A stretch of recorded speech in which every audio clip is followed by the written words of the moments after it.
From the halls of Austin to the fights in D.C. that hit us at home, this is Politics with the Big Dogs. Hello, hello, hello. This is Anthony Holm, host of Politics with the Big Dogs. And folks, we have a great show for you today. For sure, we've got to talk about the Billboard Babies. This is just insane for those of you who haven't heard about it, but it appears to be common, happening for at least 3 years. Hospitals in the Valley, for sure, maybe others, but in deep South Texas, have billboards and other communications outside of the U.S. in Spanish saying, hey, have your baby in America. Here's what it costs. We can do it inexpensively, and your kid becomes a citizen. The corporate hospitals in the Valley, maybe elsewhere, are actively soliciting anchor babies and telling people how to do it and giving them discounts. So this has been happening for years right here in Texas under everybody's nose, including, obviously, the governor and his executive team for the last 12 years who have watched it happen. So we're going to go deep dive into it. Nate Schatzline, a very conservative state representative who resigned to, in fact, frankly, to run for Texas Senate and then got pushed out by the lieutenant governor, was in line. He's a strong conservative, certainly supports closing the primaries, something we talked about a lot on this show. He was in line to be Secretary of State. He can't take that job, at least not yet. So he is now a senior advisor to the governor. But we're going to talk about what that means, what it means in terms of actually closing the primary, and what it means in terms of the current Texas Secretary of State, Jane Nelson, former state senator, who has spent taxpayer money opposing litigation to close the primaries. We got to talk a little bit about Pell Grants. I know it seems random and wild to bring it up on this show, but hallelujah, finally, the vast majority of Americans, and Texans included, obviously, are now going to be able to participate in Pell Grants, because it had been for college-bound people anyway, only. The taxpayer obviously funds these. These are grants, not loans. And now that it's being expanded, that's huge, very, very important for all of us. We need to make sure we get some time to the Democrats in Texas. We're trying to spend down the majority of the state's rainy day fund through a socialist program. They want to mail checks to everybody, and there's lots of problems with that, including, who is everybody? Illegal citizens? Of course. Platner in Maine, this radical socialist who has Nazi tattoos and is multiple complaints and accusations from women he dated about abusing them and sexually abusing them. Going to try to squeeze him in, and if we can get to some of these others, we're definitely going to hit him. The Iranian situation, the funeral, which was a big thumbing their nose at America and Trump in particular, and then the attacks. They started their attacks again, trying to drive up the price of oil. We've got a situation that we've just got to be honest about here. We didn't finish the job with Iran, and it looks like the deal that they're getting is not over. I have faith in the president, but we need to hold everybody's feet to the fire. And then I want to make sure everyone knows there are places out there like Evanston, Illinois, a suburb effectively of Chicago, that are making reparation payments. They're taking their tax dollars and they're sending it to ancestors, the people who may, again, there's no vetting in the system, who may have been blocked from home ownership 100 years ago due to what are now illegal, and I believe at the time certainly immoral, but illegal laws about home ownership and zoning. So now they're paying people who show up and say, hey, this is my grandparent and they were abused and you need to give me a check. And they're using tax dollars. So there's a movement. And then if we have time, this nickels to penny signs, I'm seeing them more and more. Everybody is rounding up because under the guise that the U.S. is no longer creating and making pennies. So a huge show, lots of action. We're going to get through as much as we can. The rest will be on the podcast. This is a radio show limited to 54 minutes. Know that the podcast has substantially more content. Follow us, politicswiththebigdogs.com. Make sure you're signing up for both the weekly newsletter and then sign the petition. Help us ban taxpayer-funded lobbying. This is such a scam. They're using our money to lobby the legislature for the power to tax us more. All these little local governments are. And then we have 35 plus podcasts out there, so they're on everywhere you'd expect: Spotify, Apple, YouTube. Download them, listen. Ken Paxton, you name it, they've been on. Don Buckingham, lots of elected officials, Tom Smith, lots of candidates. Really interesting, fascinating community. Aaron Wright's one of the AG candidates who certainly has a big future in the conservative movement. There's so much content on there. Grab it, listen, advance it. Again, Anthony Holm, Politics with the Big Dogs. Thank you so much for listening. And here we go. We've got to get into a substantive deep dive on our first issue, anchor babies and birth tourism. Holy smokes. So birth tourism, we've talked about it. Most of you probably are familiar with it. Here's what it says. It says that people show up in the U.S. pregnant, they have a baby, and then that baby is automatically given U.S. citizenship. President Trump sued recently, and the Supreme Court of the United States said, no, if a baby is born here, even if they're here illegally, and they snuck into this country, that is a citizen. There was a big brouhaha over birthright citizenship, obviously, and we've talked about it on the show. But here's a piece you may not have known. It turns out hospitals in South Texas, in McAllen, which is right along the border, and in Weslaco, at least those two hospitals, have paid money to have billboards and websites up outside of the U.S.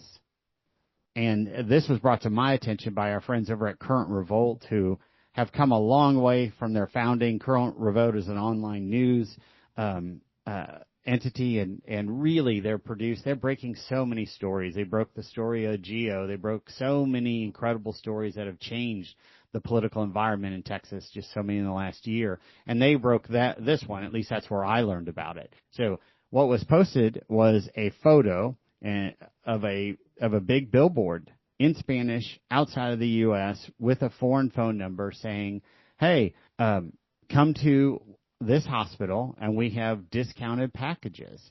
The billboard says birth packages in South Texas. Now, again, it's all in Spanish. Deliveries starting at $3,950 for a natural birth and $5,525 for a C-section. And then it also had a link to a website, havemybabyintexas.com. We were unable to verify the photo of the billboard. With the power of AI, who knows? But the website was real, zero question. And when Current Revolt broke this, Tony Ortiz at Current Revolt, we went to the website and captured pieces of it. It was just stunning. It was all in Spanish, and it had the call, the 1915, and then the full phone number 915, the area code, and the one being the country code for America. So clearly it was targeting people outside the U.S. because they needed to do an international call to learn more. And then Fox News picked up the story ultimately. Again, just Current Revolt is cutting edge leading. And so the website was out there, but then, we didn't necessarily know that it was happening, and a hospital did it and paid for it. And then a spokesperson came out and had to admit it on behalf of the hospital. And they said, yes, late Monday night, Tony at Current Revolt broke it on Monday, at least that's when I saw it. The website, due to the, quote, potential for unintended misunderstanding, was taken down by the hospital. And it was just shocking. Really what happened is that it got exposed. It was on social media, pictures of the billboard, and then the website content, and it went in a blaze, and it went down in a blaze of glory, and that's glory to taking this stuff off. But it had been up for at least 3 years. The campaign, actually, the spokesperson told news that it was begun in 2021. So they've been doing this for 5 years. And, of course, every hospital in Texas is under the control of a big, powerful state agency led by Governor Abbott. So for 5 years, this has been happening right there under everybody's noses, and no one has done anything about it. Tony Ortiz, a small independent media shop, broke the story and ended this travesty, much like what occurred in the exposing of the tremendous fraud and waste in Minnesota and California by effectively, a guy with a camera. It's just incredible. So then Mission Regional Medical Center puts out a statement. They put out an official statement. It says, quote, Mission Regional Medical Center is committed to providing high-quality, compassionate health care and expanding access to care for the communities we serve. Like hospitals across the country and throughout the region, we share information about the healthcare services we provide. We do not support or facilitate any unlawful activity and work to comply with all applicable federal and state laws and regulations. The marketing materials regarding maternity services are no longer in use due to any unintended misunderstanding. We intend to work cooperatively and transparently with local and state officials. Our focus remains on delivering safe, high-quality care to every patient who seeks our services. But, let's be clear what this says. It said that the billboard is a birth package, number one. Number two, it's inexpensive. Number three, you can come to the U.S. and have the baby. And number four, if your baby is born in the U.S., then they automatically get citizenship. Wow. There's a disclaimer in the website before it was all taken down that said, we provide medical service. We do not provide immigration advice to current or potential patients. Yet, as clear as day, they're marketing outside of the United States, inducing people to, quote, havemybabyintexas.com, the name of the website. So, part and parcel. And you know what? Let me back up a little bit. I'm not sure that it actually said on the billboard or the website that has now been taken down, if you have your baby in Texas, it will become an automatic U.S. citizen, though I believe that is very well known, and somewhere in the literature I believe it at least insinuated that. But again, they scrubbed the website, destroyed it, eviscerated. It's not even in a holding pattern. It's just totally replaced now in the last 36 hours. And then we can't verify that the photo, because it was taken by somebody outside the U.S. It was put up on social media with AI and everything else, but we can verify that website. And we went through it, and, you know, in its disclaimer, we provide medical service. We do not provide immigration advice to current or potential parties. Well, you know, as Tony Ortiz at Current Revolt said, of course not. Tongue in cheek, right? So this act is affirmatively illegal. In fact, Ken Paxton, our current Attorney General, our Senate nominee to defeat the radical nut Tallarico, sued a Houston hospital some time ago for basically running a scheme with the Chinese, saying, hey, come over here and have a baby.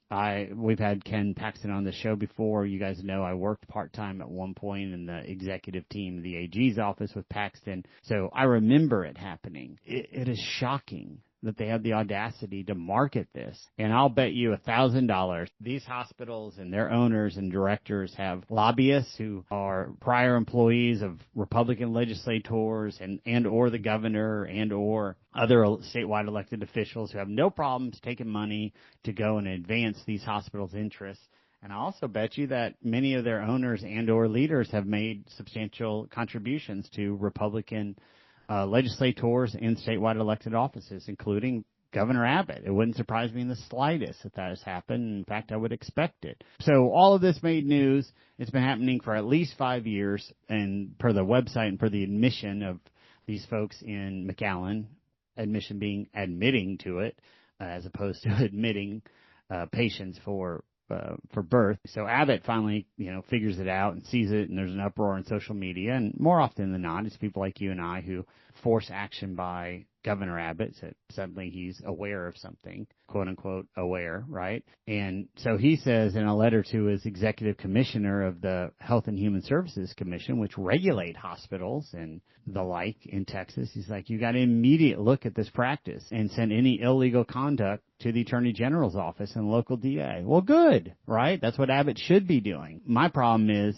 why hasn't this been going on for 5 years and take somebody like you or I or Tony Ortiz, just an activist at Current Revolt, to show up with a video camera, see something, and make it an issue before Governor Abbott or other Republican legislators will act, right? We had to do this with transitioning our children. We just assumed it was illegal. Heck, we had to do it with voter ID. I was one of the guys who led the voter ID charge against so many Republicans in Texas almost 20 years ago now. We had to go take some people out to pass it. And then we learned in the last year that John Cornyn's been in the U.S. Senate for 24 years, and there's no voter ID mandate at the federal level. And he hasn't done anything about it. Says it can't be done, can't pass it, doesn't have the votes, right? Like, why does it the obvious? Why is it things that are so conspicuously wrong that just are permitted to happen, even under Republican leadership in a great state like Texas for so long, until somebody like Tony Ortiz of Current Revolt exposes it? And now, of course, there's this big letter, there's all this action by Governor Abbott, which I applaud, of course. And I think generally Governor Abbott is trying to do the right thing. My general rub on Abbott, though he's gotten a lot better after Huff Hines challenged him in the primary for governor, my general rub on him has been He's really a judge. He's not policy-oriented, policy-focused, or based on foundational principles. Now, he's gotten on the bandwagon after Huffines because I think that scared him. And also, I got to give him another thumbs up for appointing Huffines as comptroller. Kelly Hancock is leaving at the end of July, and Governor Abbott appointed comptroller-elect Huffines, a Republican nominee for comptroller, who just won a contested three-way primary and defeated soundly the governor's anointed guy, Kelly Hancock, for whom Governor Abbott was campaigning, and he also defeated Christy Craddock as well. Both Craddock and Hancock were also on the show, along with Huffines, Don Huffines, right? So now Don's going to move into that role early, and he's on the ballot in November, and he'll win there and do good things.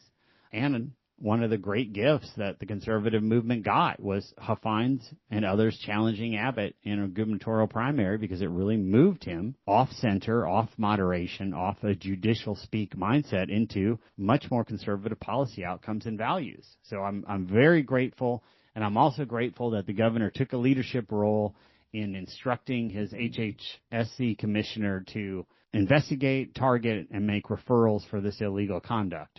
What I'm troubled about, obviously, is that it's been happening for 5 years under everybody's noses, and certainly somebody knew that it was occurring. I also want to flag the U.S. Supreme Court decision, right? This is what we've talked about on the show previously, the birthright citizenship. If you're here illegally, doesn't matter, you get it, and that was delivered in large part by John Roberts, a holdover from George W. Chief Justice Roberts didn't become even moderately conservative until there was an overwhelming majority of conservatives on that court appointed by Trump. Thank you, Trump. In particular, Clarence Thomas, in dissent, had a really powerful quote on the issue. Now, I think summarizes it top to bottom, and here it is. Citizens were not the people who were temporarily passing through a territory or who happened to be born within it. Citizens were the permanent members of the body politic, the people whose roots were in a place, who called that place home, and who would, if necessary, go to war for that place. The law of birth, state, and national citizenship reflect this principle. Domicile was critical for state citizenship. Clarence Thomas, in dissent of the Trump v. Barbara case. In 2 sentences, nails it. Citizens were not people who were temporarily passing through a territory or who happened to be within it. Right? So he's using the word territory because that's the period of time when the Constitution was passed. Citizens were the permanent members of the body politic, those who had roots in place and called it home, and if necessary would go to war to defend it. He nailed it. That is not somebody coming up as a result of a website or otherwise illegally entering Texas to get an anchor baby. You know, we just celebrated the 250th birth of our nation. I spoke about another quote recently that was the tree of liberty, effectively, I'll paraphrase it, the tree of liberty requires the blood of tyrants and the free to help it grow. Every so often, the tree of liberty requires being watered in blood of tyrants and the free for it to continue to bloom and blossom and allow freedom and liberty to those who follow. Going to war for our values and going to war for our nation is a bedrock piece. And I have great respect for people who come and gain citizenship by entering the U.S. military. So, all right, folks, we've got to move on. We could talk an entire show just on this. We'll put more on the podcast, obviously. Go to all the social medias and follow us. Go to Apple, Spotify, YouTube. All the podcasts are up there, and there'll be more content. All right, let's move on to our next issue. More with Anthony Holm coming up in just a minute. Don't forget to sign up for our newsletter at politicswiththebigdogs.com. While you're there, make sure you listen to our previous episodes of Politics with the Big Dogs. Politics with the Big Dogs is brought to you by the First Amendment Alliance Education Fund. Got a question for Anthony Holm? Email Anthony at politicswiththebigdogs.com. Now, more with Anthony Holm on Politics with the Big Dogs. Okay, this is really a follow-up to something we talked about in the past, which is closing the Republican primary, right? So currently, anybody can vote in the Republican primary. We have an open primary system in Texas. The only thing that keeps them out is if they also voted in the Democratic primary in the same election. But if they voted in like the last 5 Democratic primaries, which is what's happening, and they're coming over and voting in a Republican primary to try to ensure the most moderate person wins, i.e. Dade Phelan, right, when he was in a primary 2 cycles ago. That Dade Phelan was the then Speaker of the Texas House and barely won in a runoff to Dave Covey, who is the vice chair now of the Republican Party of Texas. And it's very clear that many hundreds, if not thousands, of Democrats were driven into the Republican primary runoff simply because to reelect Dade Phelan and defeat the conservative. And the only bar from voting in a Republican primary is not having voted in the Democratic primary of the same election. So remember, we have early voting that goes anywhere from 5 to 10 days, and then we have election day. So somebody can't go vote in the D primary during early voting and then vote in the R primary on election day. But as long as they are part of the roughly 95% of Texans who don't vote in the Democratic primary, then they can come into our primary, even if they vote Democrat top to bottom, and they have in the last 5 D primaries, or clearly say they're coming in just to elect the closest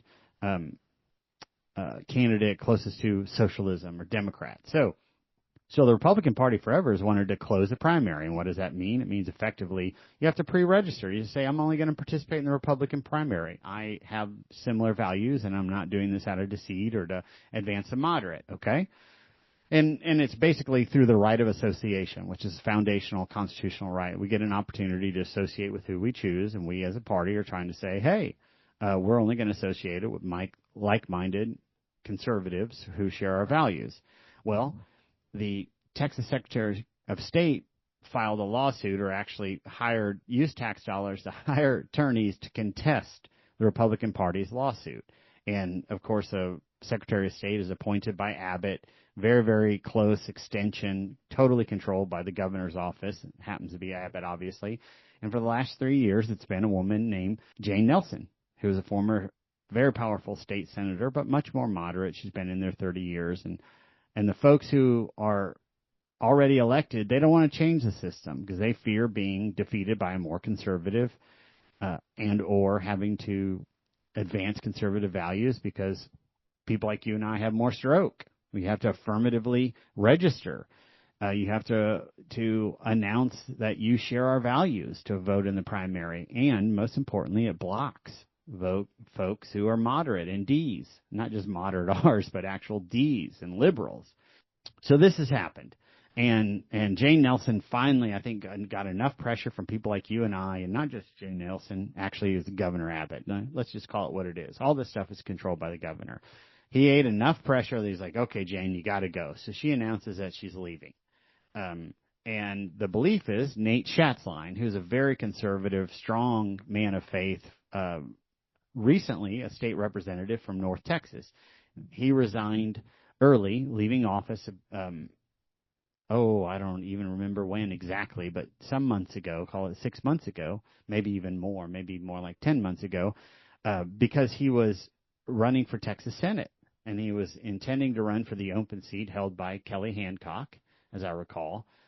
And then Dan Patrick said, no, I want somebody else, and basically elbowed Schatzline out. So a lot of strong conservatives, particularly religious conservatives, were very troubled by this event because Schatzline is a deep man of faith, a real strong conservative vote the whole time he was in the House, and just a solid, likable fella.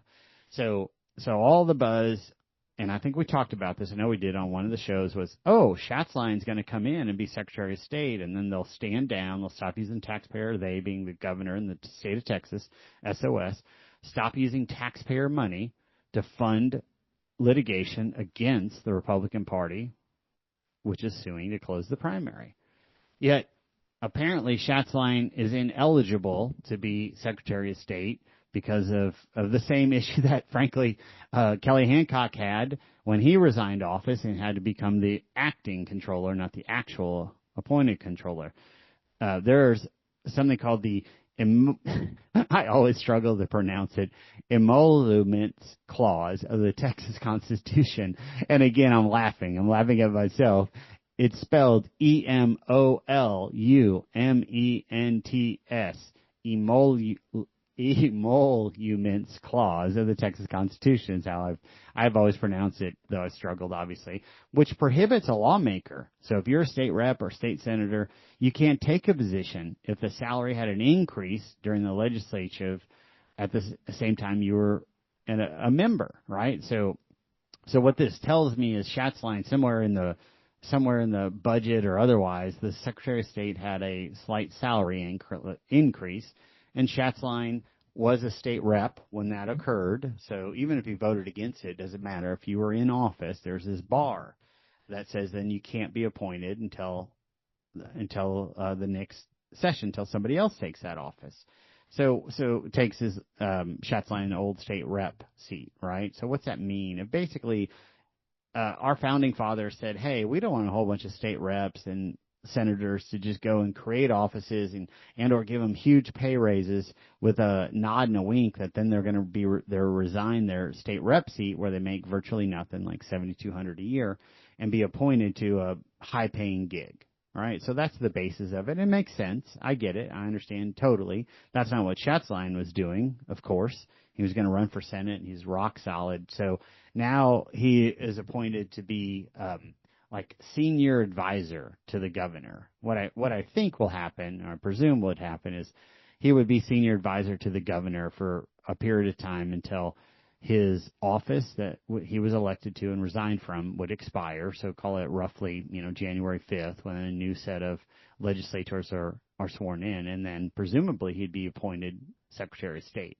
But there's a lot of optimism that bringing Schatzline in will help deliver legislation that closes the Republican primary. And I'm optimistic about that as well. I think it's a good hire. He's smart. I love when any elected officer, and certainly the governor, starts surrounding himself by strong conservatives, because that's just not been the case. People that really are focused on policy outcomes as opposed to technicians in the law, right? All these lawyers who Governor Greg Abbott, who was then, of course, Attorney General Greg Abbott for 12 years, surrounded himself with, and they're debating thoughts and issues and holdings, but not focused on policy outcomes. Somebody like Schatzline, somebody like you, somebody like me are focused on that. So I say, wonderful. That's a big, big deal. Keep it up, keep going, and hopefully Schatzline becomes SOS, Secretary of State. Here's what I want to caution us against, though. Again, the governor and Jane Nelson, his appointee, and the members, the legislators who Republican legislators who have either openly contested the Republican Party closing the primary, i.e. John Cornyn, who's out with an op-ed, hey, you can't do this, you're going to keep some of the more moderates out. Well, yeah, that's the point, right? The people who elected him and others like him. So they have slowed it down. I have a concern that if something passes during the legislative session, it passes at the very end and has a delayed implementation.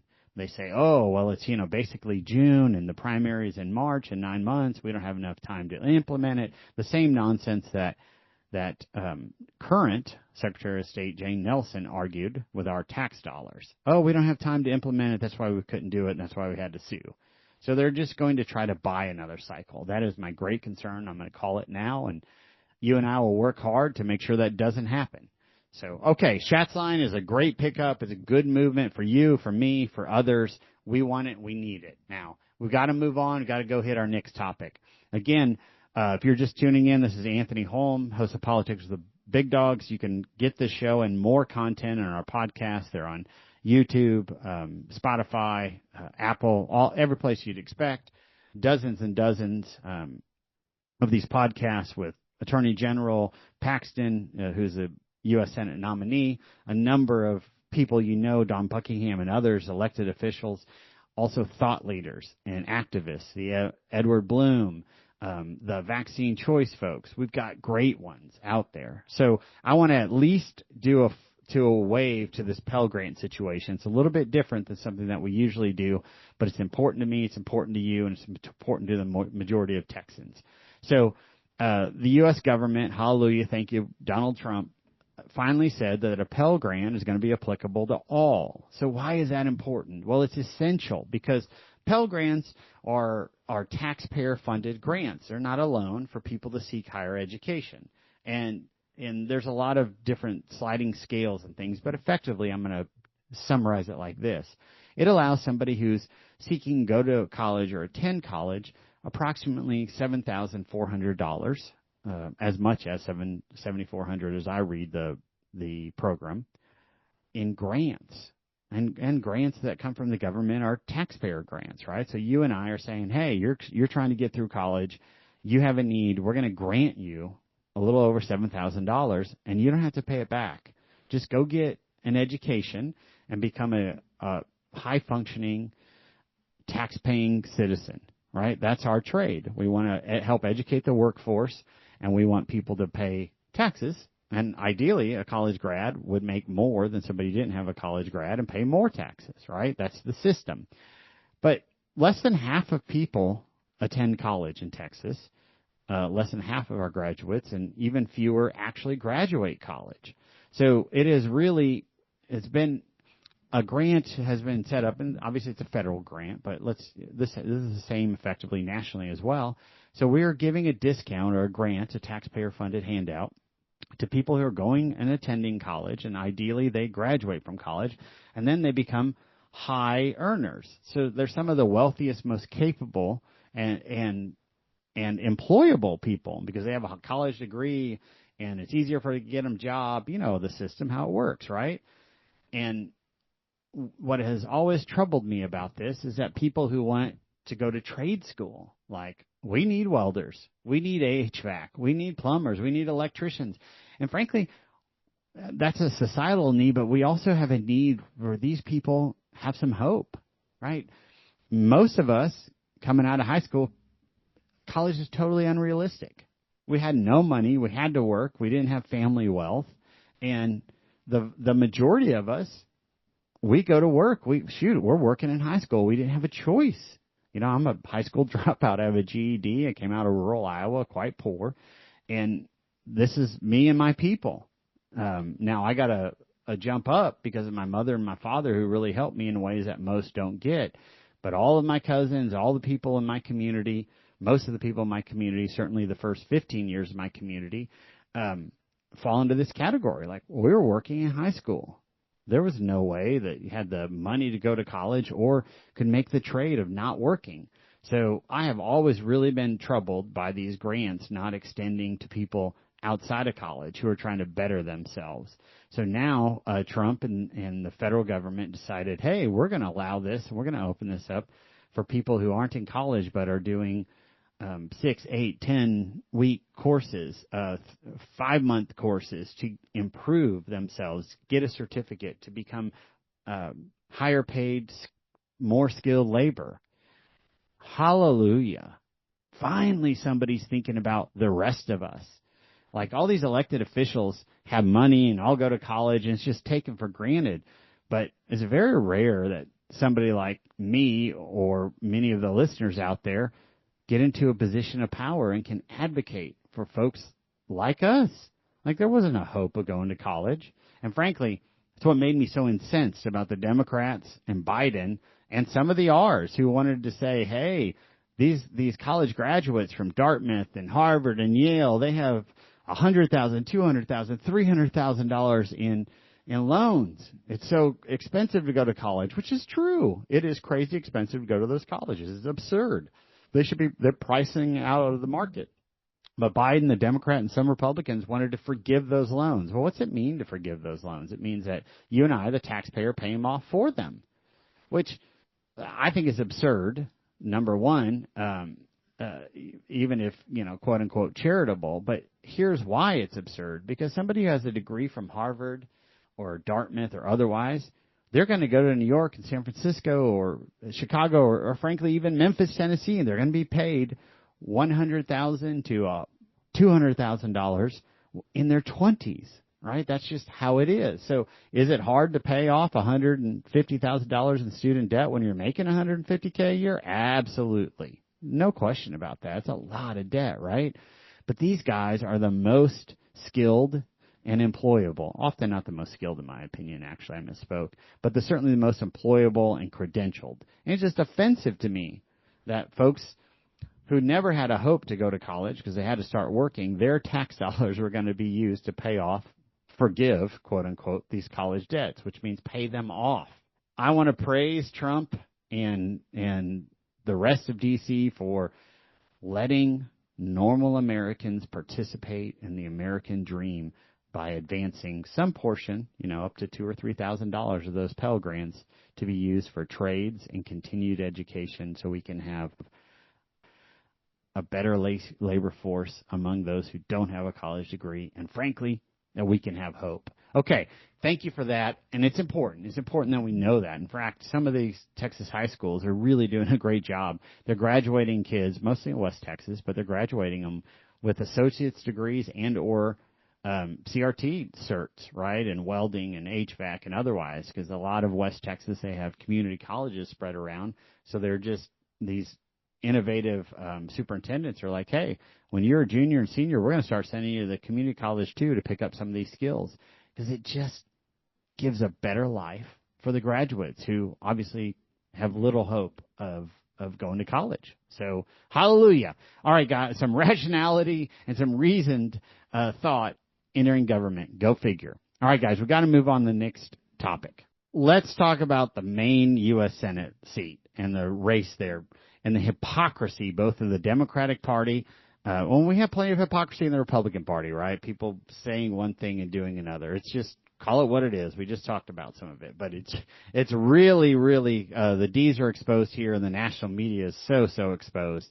So Susan Collins, who's a moderate Republican from Maine, has been a senator up there for more than 2 decades, and she's up for re-election. And the Democrats are hoping to take over the Senate, Charles Schumer and the other radicals, and they want to control the Senate. They're not going to get there, in my very strong opinion, but it's in play, and their best chance of flipping a seat, I think, is in Maine, and many of the Democrats believe. So they did the Cornyn, Rove, Bush W model where they, advanced a moderate Democrat who kind of toes the line, is closer to the Republicans. They advanced a few of them. Charles Schumer got behind a former governor who was really known as a moderate, and this guy named Graham Platner came out of nowhere and just ate everybody's lunch, period. Eviscerated it, kind of like Don Huffines did here, right? But Graham Platner was a lesser known. Huffines had already been a state senator. He'd run for governor. But it was the same type of whipping, just total devastation. But it was on the other side of the aisle. Platner won in large part because he's that Democratic socialist. And he got, Maine's a little tiny place, 100,000 plus volunteers and donors, and they were all in on him. But he had lots of problems, and he still has problems, right? Those were known, and the D's basically didn't care once he started winning. So what are some of his problems? Well, he had a Nazi tattoo on his chest, not a small one, a great big one. It's the SS emblem, and he had it for close to 20 years, and he only had it removed or covered, rather, after he became a candidate and it was exposed. He also had a number of women come out from his past and say, this guy abused me. One recently said he raped me and had very specific details, and she also had told other people about it at the time, and at the time being 5 years ago. So she claimed that Platner was drunk and entered her home. She knew the guy, entered her home. She said, leave, and he raped her. She went and told other people about it at the time. And those folks corroborated the story, and she also had other messages where she was like, I can't believe this happened. I think they were text messages. So that was just less than 5 years ago. All of this was known, but the Democrats and the Democrat socialists and the Bernie crowd, and Bernie Sanders is up there with Elizabeth Warren, the radical activist senator from Massachusetts. She was up there praising him. Quote, he's my kind of man, according to the Wall Street Journal, right, who reported this, and many others did too, but you got to pull your quotes from somewhere. And then Ruben Gallego, the Democrat from Arizona, jumped in and defended him and said, he's not an anti-Semite just because he had an SS, a Nazi tattoo on his chest for close to 20 years. And more importantly, he's going to win. So they don't care somebody's a racist or a socialist or a Nazi or hates Jews or hates insert whatever class of humans, so long as they're going to win, defeat the Republican.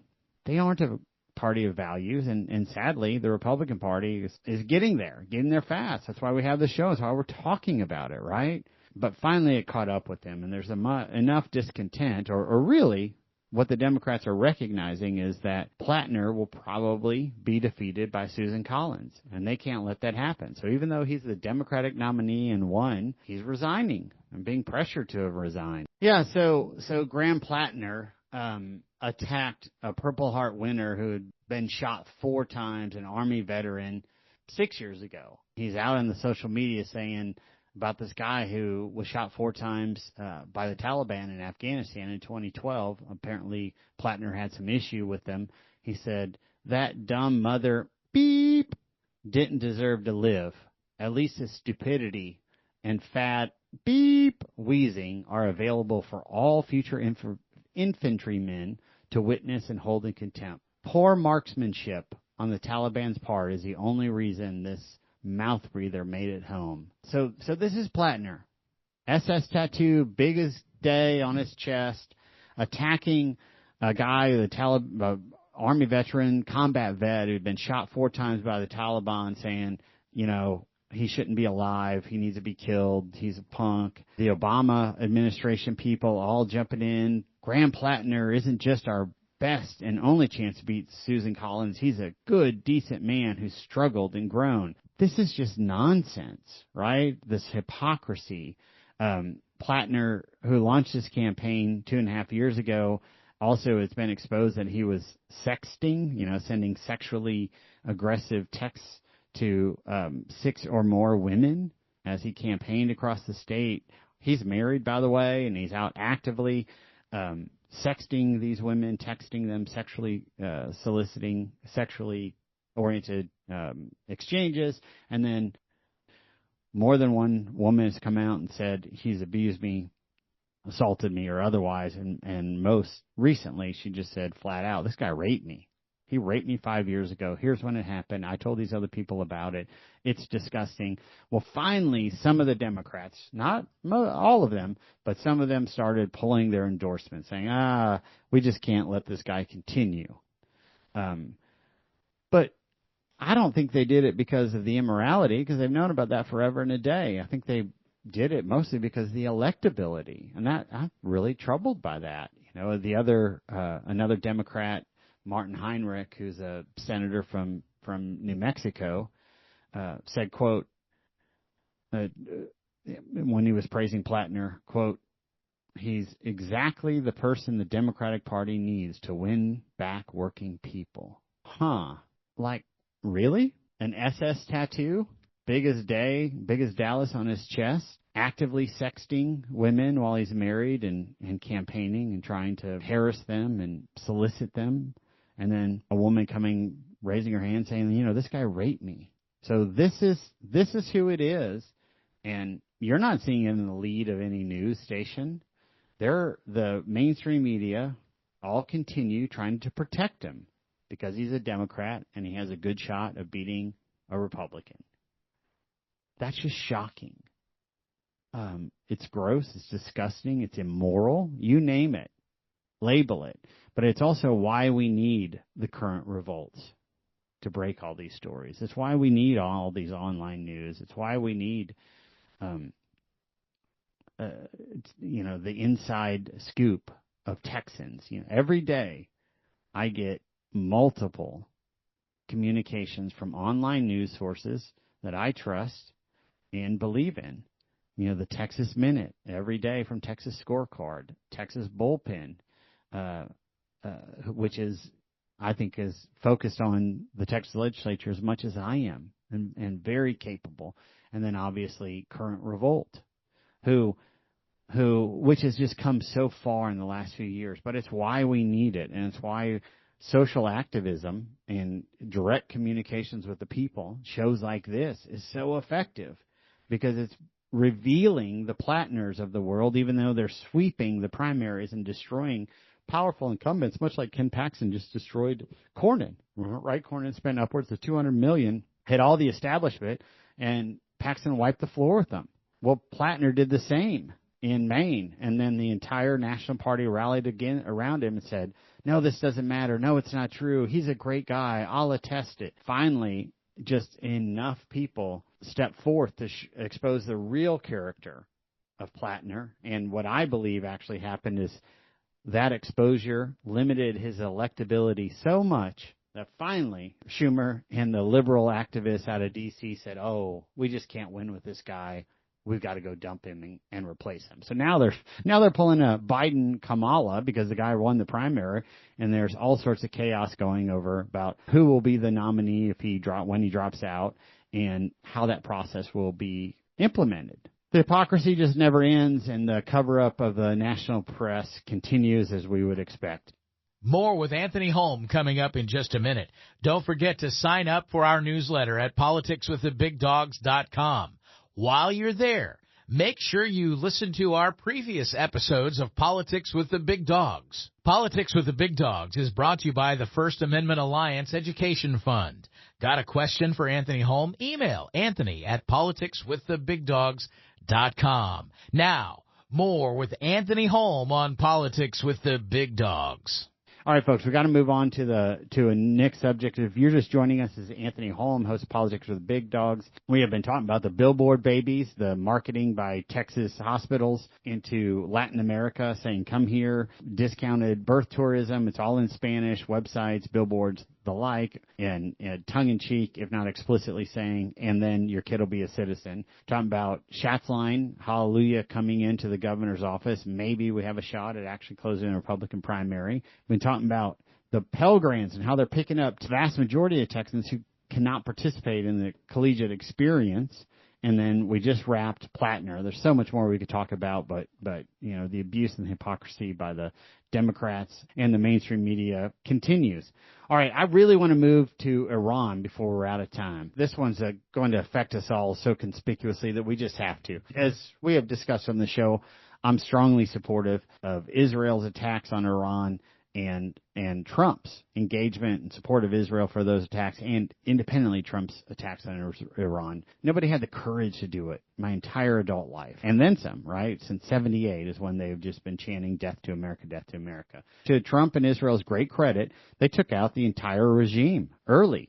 And then Trump unloaded the arsenal and bombed. Well, Iran, after, in theory, capitulating to the Trump deal and then not honoring the Trump deal, they held a big public funeral for Khomeini, their leader who was killed. It was all staged. There's no way around it. But the pictures are powerful, and Iran claims that 11 million people showed up and were walking with the casket in this big procession. But what I'm troubled by, I want to make sure we all, the listeners here, understand is they, being the Iranian government, no doubt, had signs printed in English and also in Farsi that said, "We will kill Trump," period. English and Farsi.